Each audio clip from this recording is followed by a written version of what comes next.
Hey, hello everyone. Welcome to Astro Life on Instagram. I'm your host, Rocha. Well, I was just beginning and I realized I didn't have a light. And the light, we're talking about solar eclipse. Yes.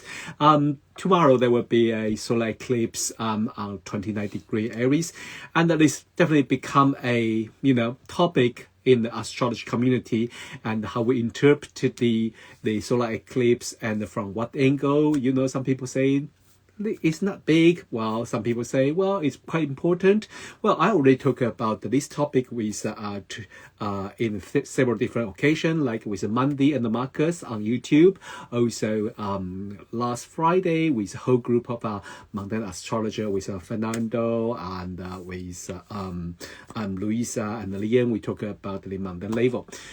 Today, because it's Instagram, Astro Life on Instagram, so I will invite one of my friends and talking about this from, a more interesting level and a different level. So today I'm going to invite Stefano to join us. So let me to invite Stefano first.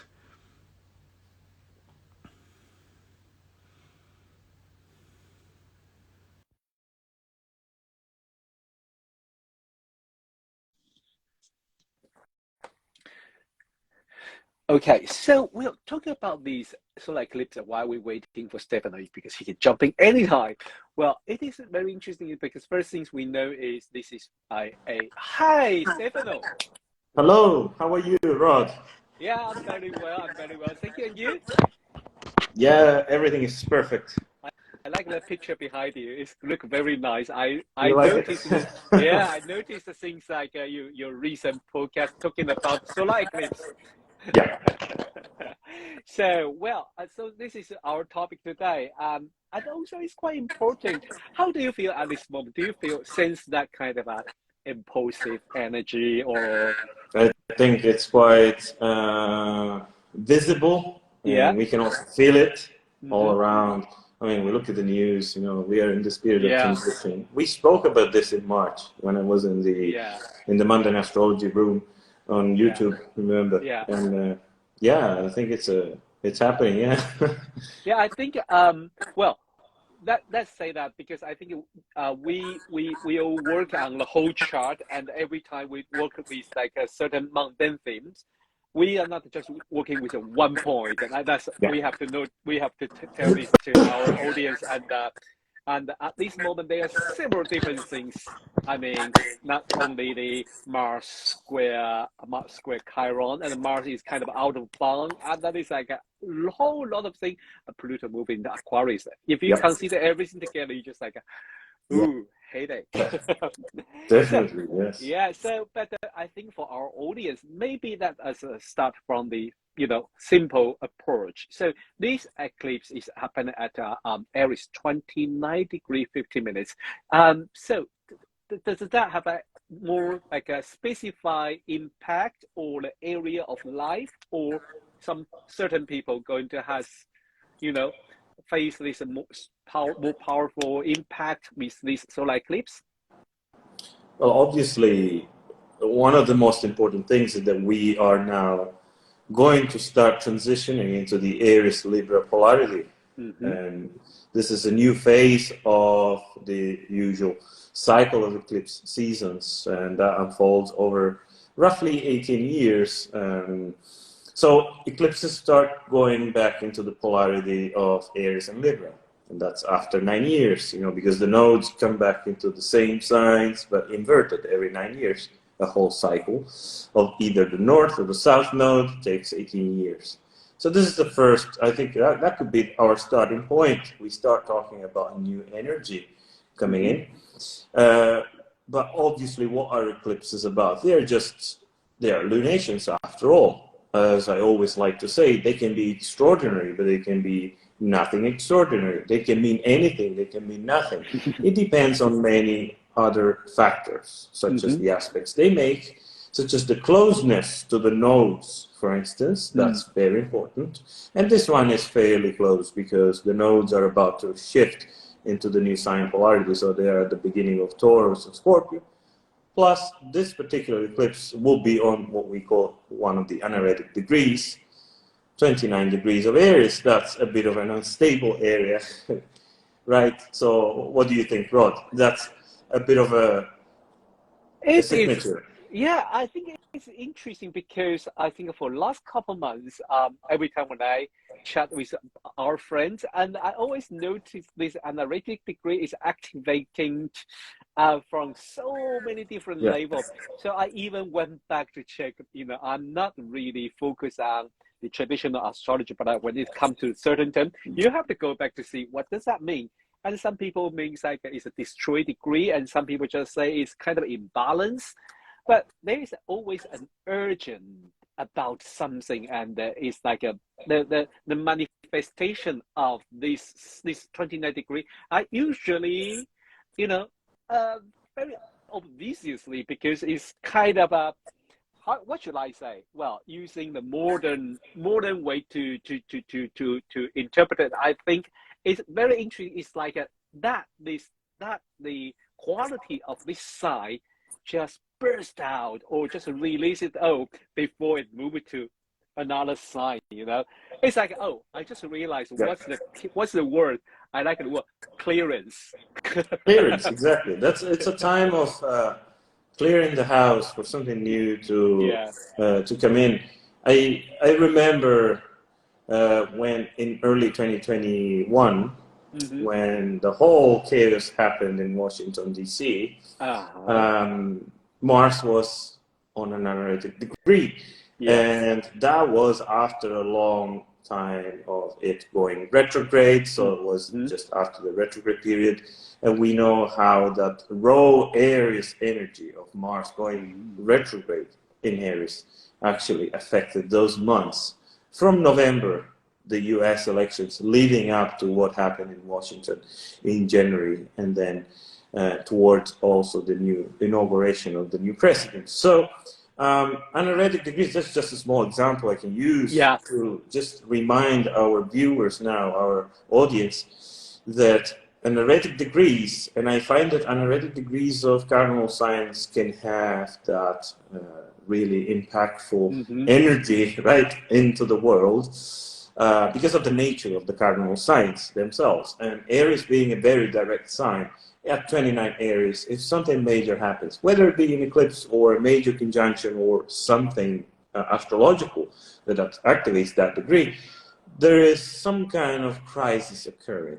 Okay, we obviously we always witness different types of crises in astrology, but when we talk about anaretic degrees, the kind of crisis that ensues is related to the fact that, as you said, we need to clear the space for something new to come. And before we clear it, there has to be some sort of an instability, there's some sort of uncertainty that will then kind of give us that space to move into new territory.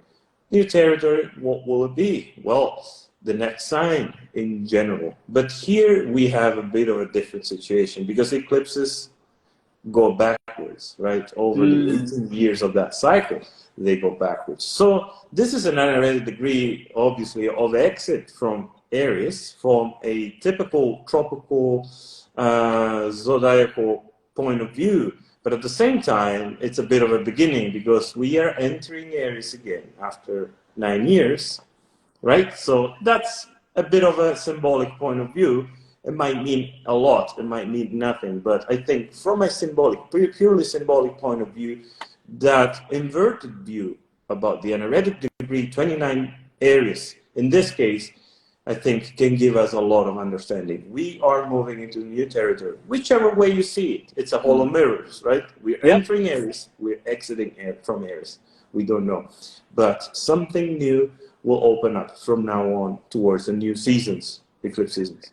Yeah, it is very interesting. I 100% agree with you. Especially, it's fascinating. You use the both way. One is the anaretic degree, and combine the energy with Aries. It couldn't wait. And all the cardinal sign, I agree with you because the so-called cardinal sign, they are kind of very, very activity power, and it's beginning of a season. No matter you look from what season.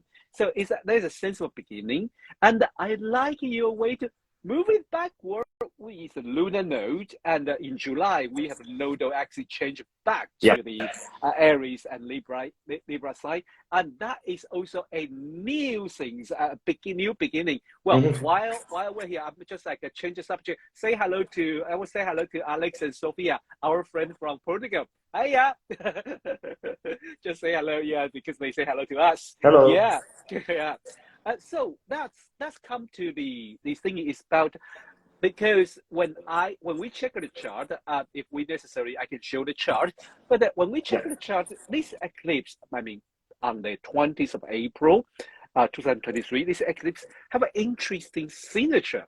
It's tightly square with Pluto. Yep.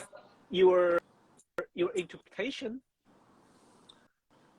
I guess when we put Pluto into the picture, whichever picture it is, we enter some kind of critical territory, right? So there's always a sign, a signature of metamorphosis behind every kind of major Pluto aspect. And if we get into eclipse season like this, we enter into eclipse season with the nodes and the eclipse itself tightly squaring Pluto. Yes, it's an out of sign square because Pluto has just entered Aquarius, but I like to use out of sign aspects. I look at orbs primarily.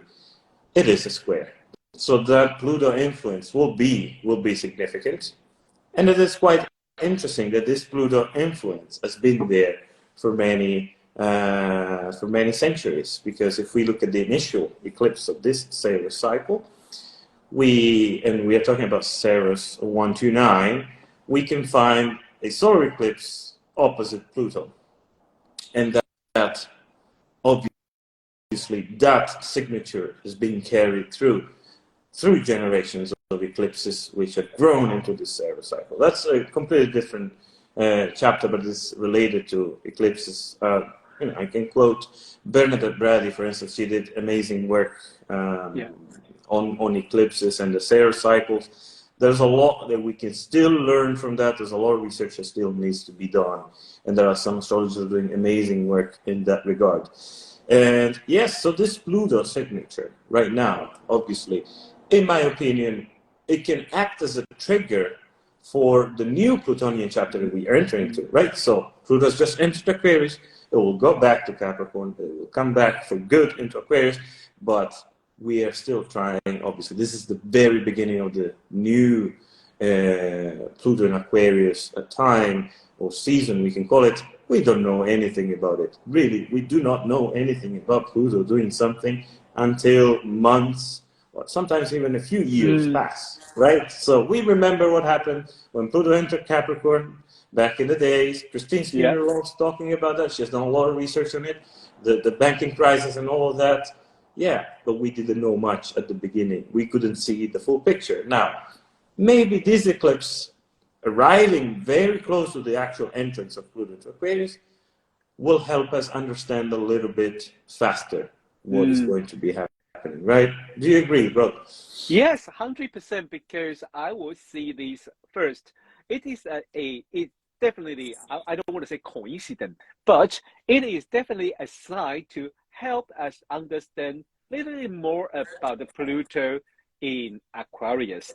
And I 100% agree with you, because when Pluto move backward, forward between Aquarius and Capricorn, it does we have a lot of work to do. In one way, we need to get used to the Pluto in Aquarius and the kind of understanding what is our task and what we should do. But also we have to move back in June. We move back to Pluto in Capricorn, and that gives us a maybe second chance or even a third chance to work on Pluto in Capricorn theme. It's not job done, but that means we still have a moment, we still have a good 6 months to work on this, what we want to do. That is, I think, because this solar eclipse is kind of opposite square with Pluto, but one is a 29 degree and one is 0 degree. That really have you are about to move in house, but you are still in your old house, and you are going to change it. You are going Exactly. to decorate your new house, and you come back to clean up your old house. Whoa! You can say what a mess, but you would just like your head would be like, oh my God, there's so many things to remember. Tell you a joke, not a joke, but it's a fun fact. Is at this moment in my garden, I'm redoing my garden.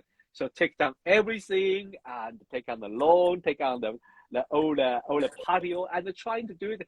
I can feel that energy is like, should we do this now, or maybe we should wait? No, we have to clean something before we install the music. Exactly. That is makes totally, sense. really real life meaning of a solar eclipse.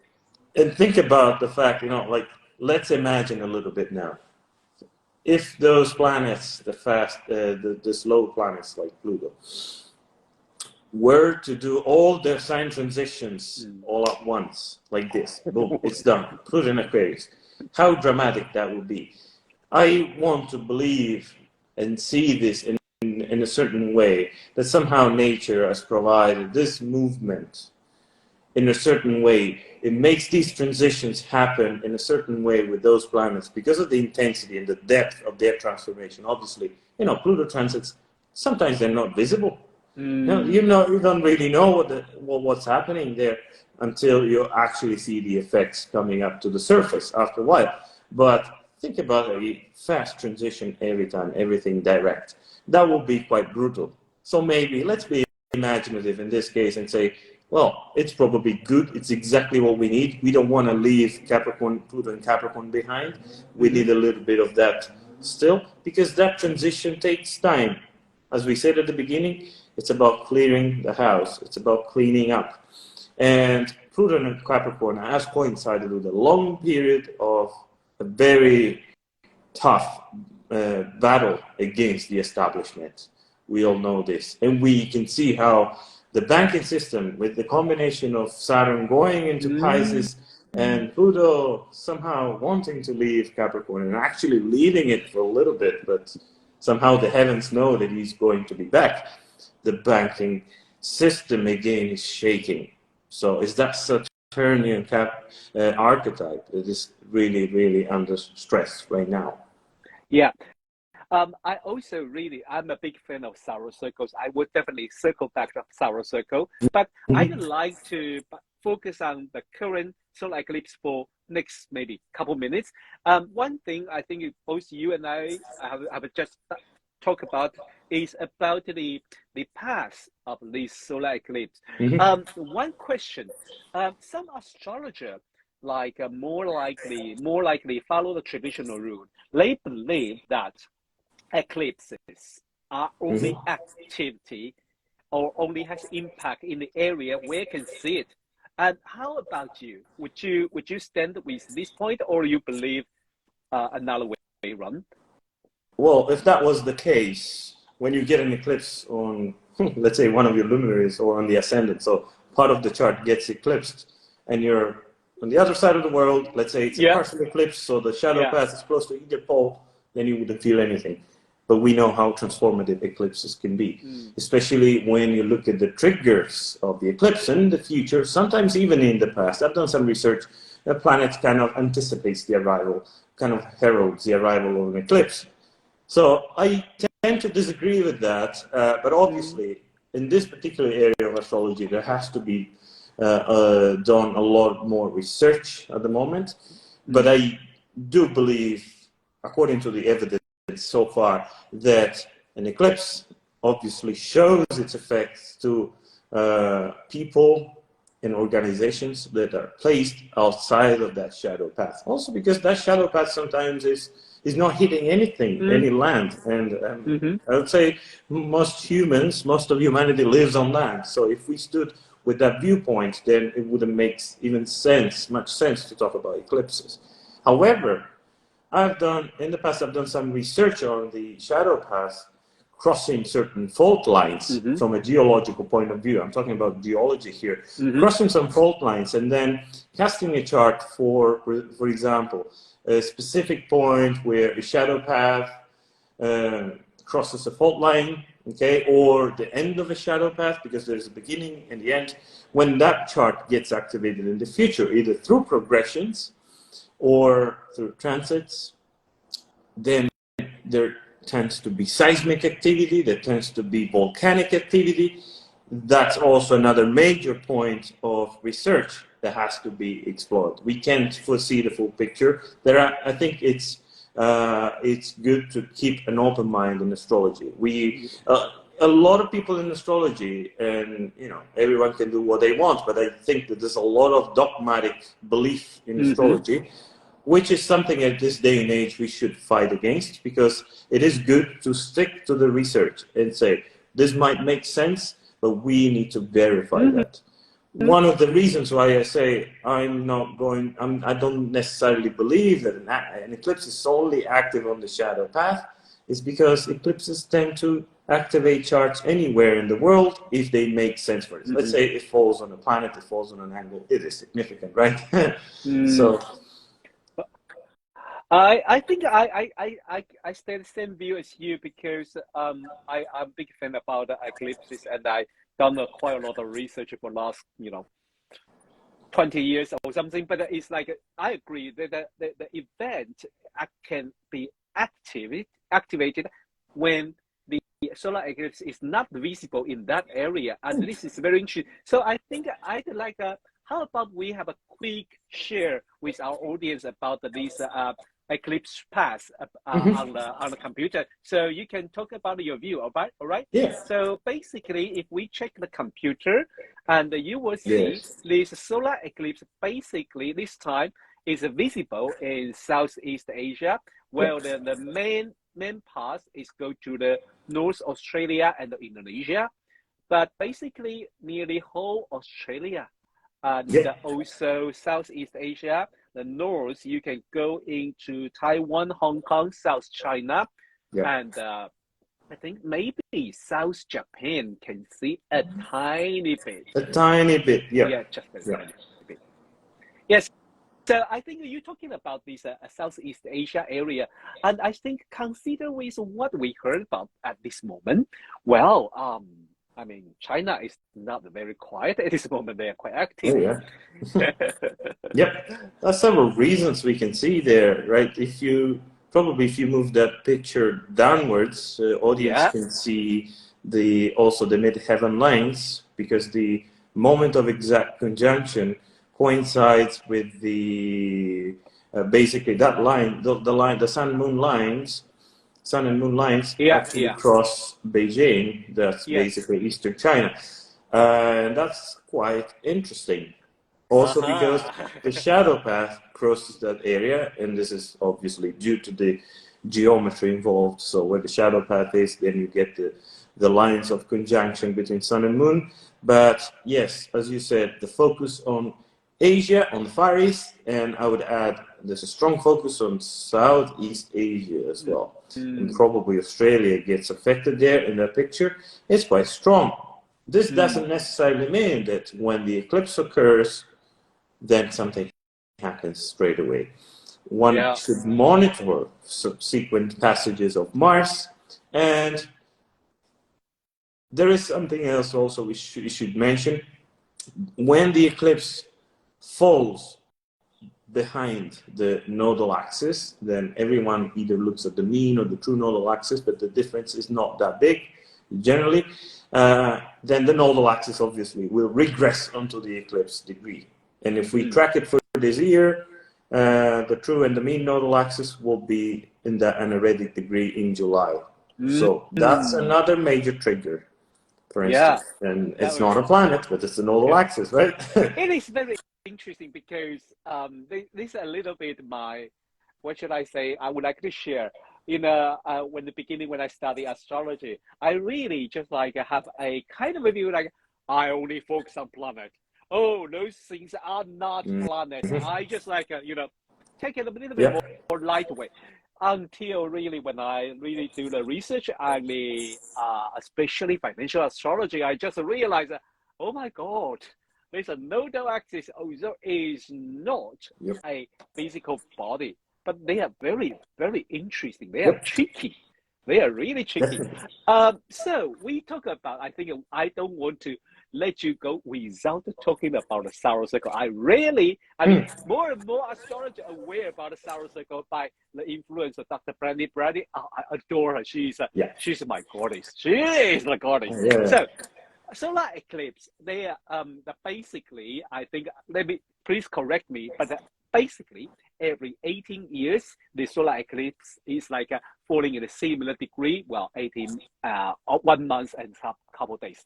So this called the Solar Circle, and they belong to same family. So for instance, this one, what we have, this one is there's two systems, and one using by NASA called the 129, and Benedict Bradley used another naming system called North. I think it's a North Solar Circle. I checked it before. Yeah, I have it here. Yeah, that's. Let me check my eclipse list. Yes, I have it here. You get it just from a quick Solar 5. Yeah. I will share it on it says 7 north. Yeah, it's 7 north from the Brady classification and 129 from NASA.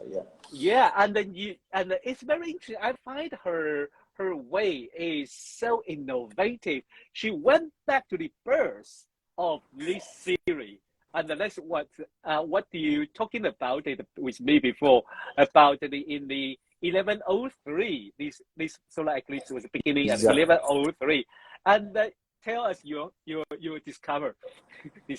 Yeah, if we look at that chart, I don't know if you have it there ready.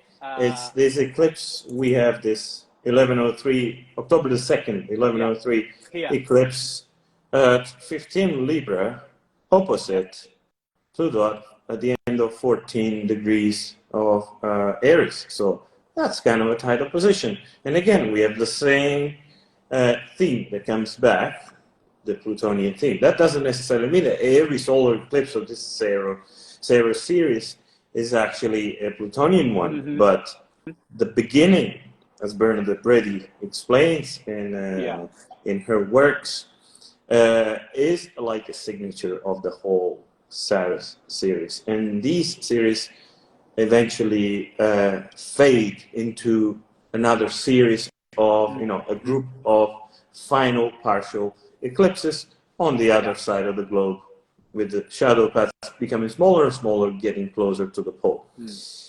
And so when we look at the very beginning, this was a partial eclipse. We can see the big distance between the nodes and the eclipse at 15 Libra. That's a mark, that's a signature. Now, how significant is that? Now that we are entering into a new polarity of sign with the new eclipse, and it's also square Pluto, which has also recently changed signs. That's a lot of change, I guess. There's a lot of change in many ways. Yeah.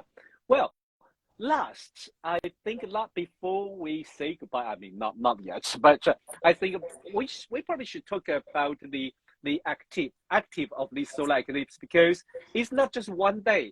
Usually the people will talk about eclipse season even beginning before the eclipse happened, but it lasts. Some people say 1 year, some people say even lasts longer than 3 years. It's very interesting. I want to mention our friend Sophia, because while we were talking about the transiting active of the solar eclipse, she said yes, the transit of the slow planet often shows their effect sometime afterward. I agree, because especially it's a slow planet, or maybe in a fixed sign. Sometimes it's like because the quality of fixed sign is like I last, or I just act slowly. So I think I also remember you talking about active of this solar eclipse. Could you share some of the idea with us? I think it's quite important to keep always this window before and after an eclipse, especially if it's a major eclipse. And what makes an eclipse major is the closeness to the nodes, for instance. That gives a longer shadow path, so it affects more countries, more territory as well. It has more significance. It is a longer eclipse itself in terms of timing. So you start from that initial rating of the eclipse. And here I can quote a famous astrologer, Celeste Teal. I think she used to be based in Phoenix. She wrote a book on eclipses, which talks about the rating of eclipses and also the activations of them. So one of the major activations is obviously that of Mars, because of the nature, the triggering nature of Mars. How many times does Mars trigger slow transits in our lives, right? You have Pluto on the descendant, then Mars comes up, and then you feel the Pluto on the descendant. You hadn't felt it before. And that's an example. It could be the Sun coming back to the same place or making the opposition and the square. That's very obvious. It could be transits of Venus and Mercury as well, but it could be transits of Saturn as well, transits of Jupiter. Only that. What's the point? What do we need to keep in mind here? That if a slow planet is fairly far away and it doesn't make any major tonemaic aspect with the eclipse degree at the moment of the eclipse, there's no chance that by the time Saturn comes to make an opposition or a conjunction or a square to the eclipse, that it necessarily has a significance. It could, but it depends. So there are several theories, and that's something which we cannot draw a clear line whether an eclipse should be an eclipse validity in terms of years or months should be rated according to how long it lasts, right? Astronomically, there are several theories which are very interesting. But again, a lot of research still has to be done. But what we can see is, for example, the triggers of Mars, and I've tracked them. I have some notes here, for instance. As I said, okay, the nodal axis will be in July 2023, will cross the anaretic axis there, 29 Libra in Aries. That's going to be interesting. Okay, that's the first impact of this particular type of eclipse. Then Mars comes to 29 Libra in October 2023. In June 2024, it reaches 29 Aries. And here I'd like to introduce something interesting, which I've observed. By the time Mars in September 2025, so it's still 2 years away from now, more than 2 years away, it reaches 29 degrees of Libra. Let's remind our audience that the cycle of Mars is roughly 2 years long. Okay? Yeah. Reaches 29 Libra. At the same time, Chiron will have reached the eclipse degree. Chiron goes to 29 degrees of Aries. So every trigger, whether it's Mars, the Sun, or whatever, then goes together with Chiron for a couple of years, or even a little bit more if you allow for larger orbs. So that Chironian theme, which has been with us since Chiron entered Aries a few years ago, and Chiron is very slow in Aries, right? It has reawakening a lot of this raw, assertive energy.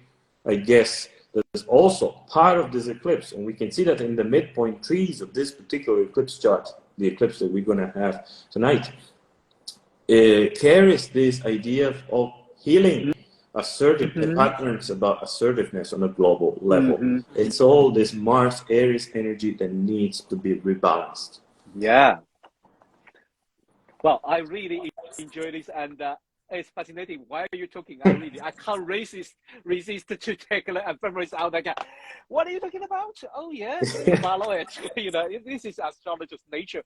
When other astrologers talking about the transitions, you really want to follow it with your ephemeris, either with computer or because or like ephemeris, and that is so interesting. Another thing I like to share. Is another way for trigger is about the relation, and I learned this from the book of the Psychiatry Presence, talking about lunar shadow, and it's very interesting. She talking about those new moon, waxing moon, and full moon and waning moon, where share the same degree with 9 months apart, and they are usually carry these things. So, for example, I don't want to say concrete, but there is a chance what happening at this moment, the 9 months after, when the waxing moon, when the first quarter moon falling in a similar degree, which is the 27 Aries in the 18th of January 2024, and that would be the like a first quarter flavor, so it starts to develop. And then full moon in the 17th of October 2024 in the 24 Aries, that is the flowering time. You know, that's the opposition time. So what happening now? It may has a chance to kind of we see the result, or we have a more clear view in that time in the October 2024. By the last quarter moon would be the, well, I think it is 18th July 2025 in 25-degree Aries, and that is interesting. I think one of my friend, Robin Ray, who is a very I respect astrologer in England, and she talking about somehow the last quarter moon should not be seen as an ending. She find out quite a lot, according Robin Ray, a lot of important event kind of coming out during that dark time, during that dark time, last quarter moon. I say, well, I haven't spent a lot of time to do the research, but I find one or two occasions has some signature like that. So it's pretty interesting. There's another way to see the trigger with the lunation and with this. I think this is follow the Metonic cycle rather than solar cycle. This follow the Metonic cycle with the lunation following the similar degree. And that is also quite interesting. I mean, astrology, everyone pick up different tool, and then we'll talk about similar thing, and that was fascinating. It's like in astrology, then you end up, especially if you work with mundane astrology, which looks at so many more features in a larger space. Just because, when you work with natal astrology, the lifespan of a human is much shorter than what you are used to work with when you look at mundane astrology. I don't like to make this difference, because astrology is astrology after all. Exactly. Yeah. It should be comprehensive and holistic, but we tend to specialize in something, and that's normal. That's human. But there are always different frequencies. People who study harmonics, for instance, in music, the sound harmonics. Yes. There are different levels. So what you're looking at now, every 9 months, the evolution of the lunar cycle in a specific sign. That's very interesting, and thank you for bringing it up. It's a lovely point of view. There are other astrologers who look at, for instance, when there is going to be a new moon in the opposite sign, for instance, right? Yes. So, or a lunation in the opposite sign, whichever it is. So these are different frequencies, and it's and that's quite powerful. And regarding the last quarter, you just reminded me of something that Rob Hand wrote in his famous book, Planets in Transit. When he makes the analysis of each particular transit to the natal chart, to any point of the natal chart, he also continuously introduces the idea that the opposition can also represent a new beginning. And we tend to experience this many times because of the opposition, whether it be a full moon or the opposition in transit to something in the natal chart, tends to bring a culmination, tends to bring a closure sometimes, right? How many people split up? How many people break up at full moon? It happens. It's that full moon or lunar eclipse especially activates something in the chart. And that is also seen as a beginning. Then you get to the first quarter of that beginning, that's the last quarter. So it's a hollow mirrors. When we acknowledge that there is duality everywhere in astrology, whether you look at planets, houses, whether you look at sign polarities, angles, everything is dual. And that's the nature of our mythology as well, because we have absorbed it through many thousands of years. We have absorbed it also in our mathematics, in physics, and everywhere. So duality is also part of astrology. And this is where we see the two sides of the picture. Yeah. So, well, before we end, how about a little summarize about this particular eclipse and maybe some idea to share with our audience? Sure. And so we're talking about the lunar eclipse, the one May the 5th of the same lunar month. So important to remind our audience that every new moon obviously culminates with the full moon. That's the same lunar month. That's pretty obvious, but it's good to remind everyone about this, especially those who are new into the practice of astrology. So it is quite important to consider the full moon chart. In this case, it's a lunar eclipse. Yeah. And see how that brings a new view into our actual analysis now. Well, it's in Scorpio, 14, almost 15 degrees of Scorpio. Yeah. And again, it brings this Uranian theme back. It's been with us for a while. It has been shaking the markets for a while. And again, it's in the Taurus Scorpio axis. How much has the market been suffering? Well, I do hope that the Aries eclipse, by bringing a new energy, it might not be immediate, but it brings a new energy, will somehow bring some more air to breathe, some fresh breath into the markets. Also because Jupiter will soon activate that eclipse degree. So that could be either positive or it could be excessive, right? But there is a Jupiter influence. And in the markets, generally, Jupiter expands things. So again, we have one last step to go through, which probably reminds us of this very long Saturn-Uranus square, for instance. You know, the fixed war that was going on for a while. It's still in our minds. It's gone, but it's still in our minds. We've been through that. We couldn't go forward. We were stuck in the past, whether it be the pandemic, whether it be inflation or whatever. So are we ready to move forward? That's the Uranian message, probably. I really like your way to take, especially when you mentioned about the Uranus is the open up, is the it is a break up, it's a cut things off, but it opens something that allowed us to breathe. I adore. Thank you very much. I adore that idea because it's like we all see it from different angle, and sometimes when we only look chart on our own, we only look maybe some gloomy side. But I like this, even the Uranus, it opens things up. It may be shaking the market, but it allowed us to breathe. And I really adore this view. Thank you, Stefano. I mean, always enjoy the chatting and the conversation with you around the astrology topic. Really looking forward to see you soon to come back to our channel and bring more interesting talk. Yeah. And then next week, I want to announce next week, Leanne will come back. And we probably have no idea what we're going to talk about. Maybe we'll talk about lunar eclipse. Maybe we'll talk about something else. But I would like to say thanks to Stefano also.